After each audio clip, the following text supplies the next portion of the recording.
Kenny, dare I suggest that was your most complete performance of the season? Yes, it was. Deserved the win, and you know, put on a good performance from start to finish.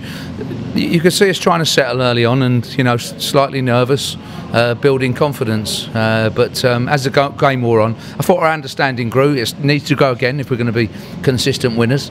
But we competed very well and showed good signs today. I heard you on the training ground last week berating the defence and saying, come on, we haven't kept a clean sheet since the first day, and you've done that as well.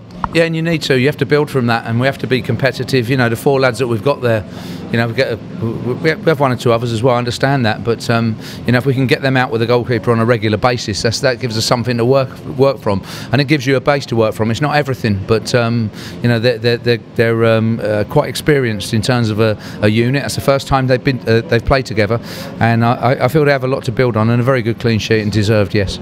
It was a blow to lose Watmore, but Matt Clark's come in there and he's looked as if he's been there all season. Yeah, he does, and you know, you're looking at Burgess and Clark. I was looking at young Jack as being then the next one in, if you like, or possibly 3. But as it's worked for me, you know, I've lost one or the other, and it is a big blow for us, for Jack Watmore. But he's young enough to come back, and you know, we do wish him well in his recovery.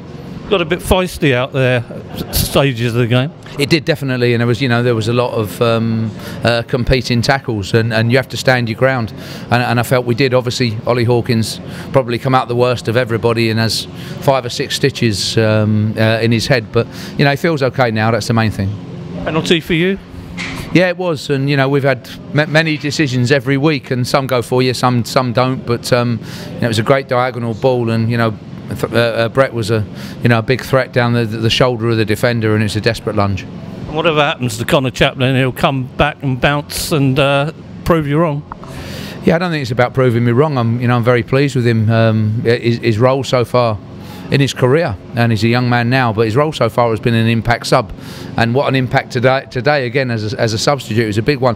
He wants more than that. He wants to be a regular, and I want him to be a regular starter as well, and you know, play more minutes. But to have a substitute like him, where you do fancy him always to come off the bench and score. But as I said, you know, he's a young player, as there's a few, and he has to aspire to being, you know, more than that, and being a regular starter, and we have to work him towards that. As you just suggested, we grew into the game as it went on, and there was every player fighting for every other player out there. Yeah, I thought it was a comprehensive win, and you know, we deserved it, and I was very pleased with the players. You know, for us now, it's our first away win, and it is a good day. But you know, we're looking at Northampton and then Fleetwood, and you know, if we can get a good points total out of those 3 games, it's 3 games in 8 days. You know, things can change around very, very quickly, and that's our aim now. You know, I've said to the players after the game, very well done, good win today, and I did feel, you know, on the basis of it, well deserved as well. But you know, we need to perform at Northampton. We need to perform next Saturday at home to Fleetwood. Get a good points total out of those 9, and then we can, you know, start to say we're half decent side.